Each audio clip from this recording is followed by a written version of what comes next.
안녕하세요. 1, 2학번 장재호 자산운용 보고서 발표 시작하겠습니다. 저는 펀드 이름을 JH 퓨처 펀드라고 명명하였고요. 보고서 기준일은 2017년 11월 1일입니다. 보고 대상 운용 기간은 2017년 9월 11일부터 12월 20일까지입니다. 투자 금액은 총 1억 원이고 투자 비중은 주식 50% 이상, 현금 20% 이상입니다. 다음 현재 회전율은 218%입니다. 펀드 기본 정보를 말씀드리겠습니다. 펀드 매니저는 저인 장재호고, 집합투자는 순금경원 자산운용입니다. 다음 투자 위험 등급은 최고 등급인 1등급입니다. 최초 설정일은 2017년 9월 11일이고 비교 지수는 코스피 지수입니다. 저희 펀드의 목표 수익률은 코스피 지수 플러스 5%입니다. 그다음 보수는 기간 내 목표 수익률 미달 시 투자 원금의 0.1%를 받고 목표 수익률을 달성한다면 수익률의 30%를 받기로 설정했습니다. 그리고 환매 수수료는 2%입니다. 투자 목적은 JH 퓨처 펀드는 액티브 방식의 투자를 하며 요즘 최근에 인덱스 펀드가 유행하지만 저희는 액티브 방식의 투자를 할 것이며 개별 종목 분석을 통한 절대 수익을 추구합니다. 다음 종목의 투자 기간은 18개월을 초과하지 않으며 기본적 분석과 기술적 분석을 혼합하여 유망한 종목을 저렴한 가격에 매입하는 것을 현실화시키고자 합니다. 그리고 고령화와 4차 산업혁명이 동시에 진행되고 있는 태동기에서 수혜를 입을 종목이 많은데요. 그 종목 중 그러니까 지금껏 4번의 혁명이 있었고 지금이 그중 한 번의 기회라고 생각합니다. 그래서 미래에 전망 있는 사업으로 수혜를 입을 종목 가운데 저희가 그것들의 투자에 열매를 공유하고자 합니다. 운용 계획에 대해 말씀드리겠습니다. 지금 현재 글로벌 경기가 회복기에 접어들었고 미국을 중심으로 한 선진국이 먼저 업황을 회복하고 있습니다. 그 온기가 신흥국까지 확산하고 있고 그리고 장기 박스권을 한국도 그 온기를 받아서 장기 박스권에서 탈출했고 4차 산업혁명이 증시를 더욱 달구고 있습니다. 하지만 급속한 고령화가 그 미래의 유일한 리스크로 발생할 전망이고, 그러니까 결과적으로 저희 JH 펀드는 4차 산업뿐만 아니라 고령화의 추세도 기회로 만들고자 하고 있습니다. JH 펀드는 4차 산업혁명에서 역량을 발휘할 산업과 고령화 속에서도 진가를 발휘할 제약 관련 그 기업들을 투자할 예정입니다. 투자 원칙에 대해서 말씀드리겠습니다. 첫 번째 투자 원칙은 누구나 미래에 유망하다고 판단할 만한 사업에 투자해라입니다. 누구나라는 단어가 투자자들에게는 거부감을 불러일으킬 수 있습니다. 하지만 2차 전지나 바이오나 IT, 태양광, 스마트 팩토리 같은 종목들은 그 관련된 사업들이 유망하다는 건 모두가 알고 있는 사실입니다. 결과적으로 미래가 밝을 거라는 게 필연적이기도 합니다. 두 번째로는 단기 투자든 장기 투자든 특별한 이벤트가 없는 한 전망이 밝은 분야의 종목이 더 많은 상승 압력을 받을 것이라고 예상하고 있습니다. 그렇기 때문에 누구나 성장 가능성이 있다는 산업에 투자하라는 것입니다. 두 번째로는 선택한 종목이 아무리 좋아도 매수 시점을 고려해야 한다고 생각합니다. 여러 가지 투자 조건에 부합하는 종목이 있다고 하지만 최대한 낮은 가격에 매수해야 수익률을 극대화할 수 있습니다. 중요한 점은 종목 선택은 기본적 분석의 토대를 두고 있으며 매수 시점은 기술적 분석으로 결정하기로 선정했습니다. 그리고 본인이 충분히 낮은 가격에 샀다고 확신을 해야 한다고 생각합니다. 자신의 투자에 확신을 갖지 못하고 매수하면 손실이 발생할 경우 멘탈 유지가 어렵다고 저희들은 판단했기 때문에 미리 매수할 가격을 정해놓고 그 가격이 오지 않는다면 매수하지 않을 것이라고 미리 선정을 했습니다. 세 번째 투자 원칙은 목표가에 도달한 미련 없이 분할 매도하라입니다. 주식 투자를 경험해본 사람이라면 매도를 주저하다가 타이밍을 놓쳐서 오히려 손실을 본 경우가 종종 있습니다. 목표가를 정해놓고 투자를 하시면 만족스러운 성과를 올릴 수도 있고 매도 타이밍도 쉽게 정할 수 있다고 판단했습니다. 목표가에 도달했지만 상승 압력이 이어지는 경우가 있습니다. 전량 매도했다가 가격이 많이 오르면 수익이 실현했어도 뭔가 손해를 본 것처럼 느낄 수 있습니다. 건강한 멘탈을 유지하기 위해서라도 목표가에 도달하면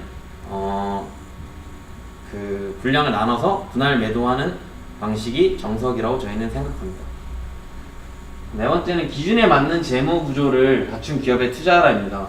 자기 관리를 잘하는 사람이 성공하듯 관리가 잘 된 기업이 미래에도 유망하다고 저희는 판단했습니다. 그리고 부채 비율이나 이익 잉여금, ROE 등을 비교하면서 투자하되 저희가 절대치를 부여하진 않았습니다. 부채를 많이 사용하면 ROE가 높아 보이는 착시 현상 같은 게 생겨서 저희가 절대치를 부여하지 않았고요. 몇 가지 지표가 좋다고 해서 튼튼한 기업이라고 속단하기보단 지표 간의 어떤 관련성, 종합적인 판단으로 기업을 평가할 것입니다. 그 다음 다섯 번째로 가급적 한 종목 18개월 이상 투자하지 않기로 결정했습니다. 투자의 기자 워렌 버핏인데요. 워렌 버핏의 투자 철학과는 부합하지 않습니다.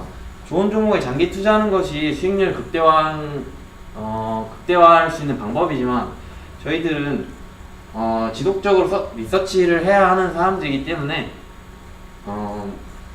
어떤 종목을 계속해서 리서치하지 않는 그 안일함에 빠지지 않기 위해 이렇게 18개라는 기준을 뒀습니다. 끊임없이 종목 분석을 하다 보면 기존에 투자하고 있던 종목보다 더 좋은 종목을 발견할 수도 있습니다. 그럴 경우 그 분할 매도를 통해 종목을 옮기는 방법도 생각하고 있습니다.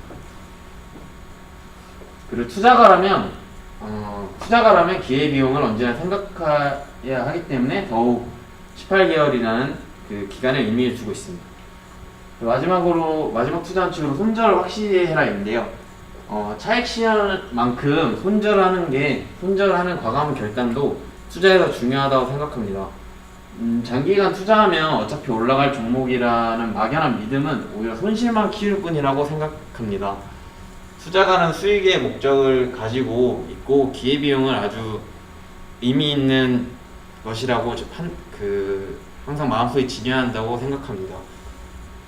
그래서 손절을 확실히 해야만 멘탈 관리에도 좋습니다. 공매도 같은 공세는 아무리 좋은 기업이라도 버티기 어려운 경우가 많습니다. 센트리올도 그랬고 센트리올도 수년간의 공매도 끝에 지금은 이제야 빛을 보고 있지만 그 기간이 아주 길었습니다. 당장의 손해를 보더라도 이보 전진을 위해 일보 후퇴라는 그런 마인드를 가져야 한다고 생각합니다. 제가 먼저 구성한 1차 포트폴리오에 대해서 말씀드리겠습니다.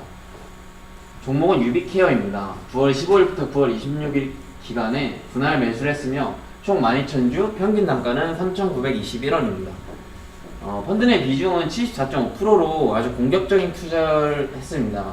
EMR 서비스라고 그 의료기관 소프트웨어를 담당하는 그런 서비스인데요. 국내 점유율이 50%로 1위를 유지하고 있습니다.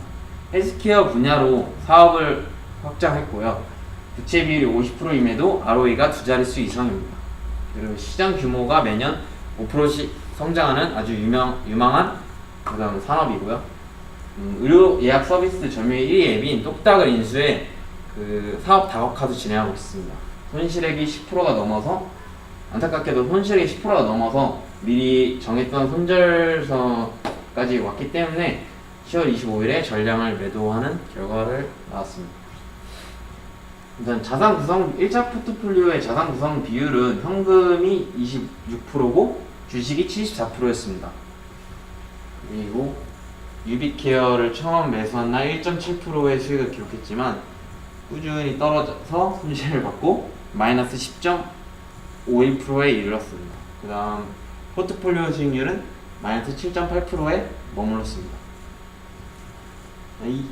1차 포트폴리오를 정리하고 2차 포트폴리오를 다시 짜서 종목을 구성했는데요.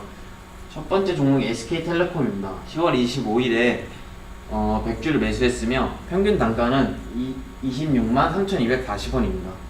펀드 내 비중은 28.5%로 주가 하락 시 추가 매수를 할 계획입니다. 그리고 국내 통신시장 점유율이 50%에 육박하며 압도적 1위를 달성하고 있습니다. 4차 산업에서 통신의 역할이 절대적인 비중을 차지할 거라는 걸 누구나 알 수 있습니다. 그렇기 때문에 또한 데이터가 자산이 되고 있는 그런 시대에서 SK텔레콤의 가치도 당연히 부각될 것이라고 판단했습니다. 자율주행차, AI 관련 기업들과 합종 연행을 통해 수익 구조가 다변화되고 있는 추세입니다. 국가적으로 통신비와 단말기에 대한 규제를 강화하는 흐름이 어떤 단기적인 악재로 작용하고 있는데요. 단기적인 이 기간만 넘기면 충분히 큰 수익을 줄 것이라고 판단합니다. 두 번째 종목은 나이스 DNB입니다. 10월 25일에 7,000주를 매수했으며 평균 단가는 6,668.5원입니다. 펀드 내 비중은 50.65%로 아주 공격적인 투자를 했고요. 기본적 분석으로 개별 종목을 나이스 DNB를 선정한 후에 기술적 분석을 통해 최적의 매수 타임이라고 판단해서 공격적인 투자를 감행했습니다. 국내 신용평가 매출 점유율에서 2년 연속 1위를 달성했습니다. 인터넷 은행과 P2P 업체 등 대출 창구가 다양해짐에 따라 신용평가의 중요성이 대두되고 있는데요. 이런 환경에서 나이스 DNB의 가치가 더욱 눈에 띄고 있습니다. 점유율 1위를 기반으로 구축한 법인과 개인과 법인의 신용 데이터는 4차 산업에서도 당연히 응당 중요한 역할을 할 것이라고 판단했고요.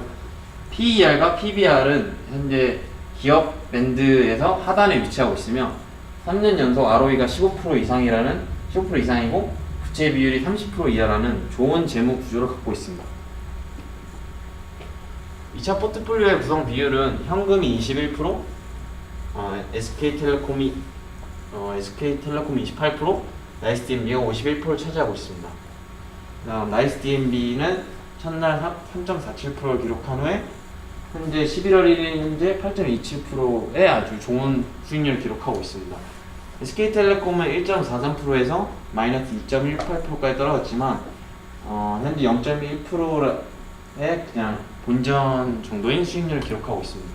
전체적인 포트폴리오는 1차 포트폴리오 당시 마이너스 7.8%의 손해를 기록했지만 2차 포트폴리오 구성 후 발전된 모습으로 마이너스 3.94%까지 손실을 줄였습니다.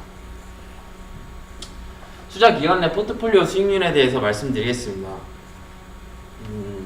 우선 코스피 수익률은 결과적으로 7.52%를 달성했습니다.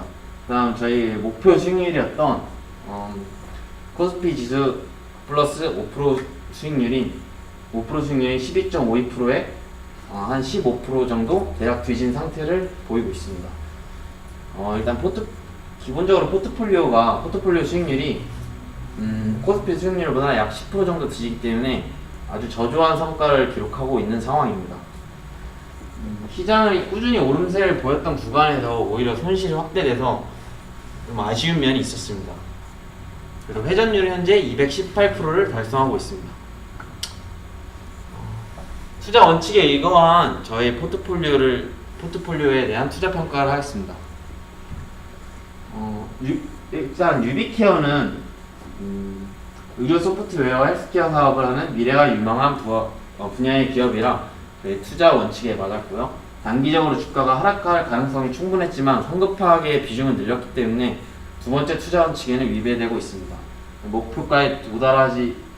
세 번째 투자 원칙인 목표가에 도달하면 매도를 하는 것은 목표가에 도달하지 않았기 때문에 어떻게 평가할 수 없었습니다. 그다음 네 번째로 ROE와 부채 비율, 3년간 매출 증가율, M&A의 방향성, PER, PBR 등 전반적인 지표들이 유기적인 관계를 맺고 있었기 때문에 비록 손해를 봤지만 투자 원칙에 위배되지 않았습니다. 18개월 이상 홀딩할 기회는 일단 없었습니다. 미리 손절 라인을 설정했었고 주가가 10% 이상 빠졌을 때 과감하게 포트폴리오를 조정했기 때문에 비록 손해를 봤지만 저의 투자 원칙에는 위배되지 않았습니다. 결론적으로 전반적인 투자 원칙을 잘 지켰지만 예약 청구를 노리고 한 번에 비중을 늘렸던 잘못된 판단이 욕심이 손실을 키웠던 것 같습니다. 두 번째 포트폴리오의 구성 종목이었던 SK텔레콤에 대해서 평가하겠습니다. 4차 산업혁명의 핵심인 데이터와 연결성을 모두 갖춘 통신 기업이기에 충분히 유망했습니다. 첫 번째 원칙에 적합했습니다. 그리고 정치적 이슈로 조정을 많이 받았고 충분히 낮은 가격에 매수했다고 판단을 내렸는데 지금 현재 기준으로는 두 번째 투자 원칙에 대한 어떤 진위 여부를 가릴 수 없습니다. 목표가엔 도달하지 못한 상황이며 PER, PBR이 경쟁업체 대비 KT나 LG 대비해서 어떤 양호한 수준이며 매출이나 ROE 같은 다른 재무적 지표 양호한 편이지만 매출이나 ROE 같은 다른 재무적 지표들은 월등하다고 보기 어려웠습니다. 그래서 네 번째 투자 원칙에 대해선 약간 충족시키지 못했고요. 18개월 이상 홀딩할 기회는 없었습니다. 그리고 기술적으로 장기 이평선 아래로 내려오는 지점을 손전선을 잡았으나 현재 좋은 흐름을 보이고 있어 좀 현재는 전체적으로 판단하기 어려운 상황입니다. 재무적 지표보다 시장 점유율이나 어떤 산업 구조 4차 혁명에 대한 기대감으로 투자를 했기 때문에 어떤 투자 원칙에 따른 투자 평가를 제대로 할 수 없었으나 전반적으로 볼 때 투자 원칙을 크게 어기진 않았다고 생각합니다. 그리고 나이스 DMB에 대해서 투자 평가를 하겠습니다. 개인, 법인 등의 신용 관련 데이터가 축적된 유명한 기업이라 판단하지만 누구나 같은 생각을 할지 의문이기 때문에 첫 번째 기준에 대해서는 저 개인적으로는 맞다고 생각합니다. 그리고 기술적 분석을 통해 가격에 확신을 가졌고 공격적인 투자를 실행했습니다. 세 번째로 수익률이 8%가 넘었으나 기존에 8,000원이라는 목표가를 설정했기에 현재 매도할 의향은 없습니다. 그리고 ROE나 부채 비율, 5년간 매출 당좌 비율, 배당 성향, PER 등의 지표를 종합적으로 고려했을 때 제 개인적으로 판단했던 어떤 여러 종합적인 재무적 지표가 아주 우수했다고 생각합니다. 손절가를 잡았으나 일단 자신감 있게 투자했기 때문에 가격 하락 시 추매할 현금을 보유하고 있습니다. 종합적으로 평가하자면 미리 정해놓은 투자 원칙을 전부 충족했던 투자 결정이었고 추가적인 상승에 대한 기대감이 있고 아직 8,000원이라는 목표가에 오지 않았기 때문에 미래에 좀 더 지켜본다면 아주 좋은 투자였다고 판단할 수 있을 것 같습니다.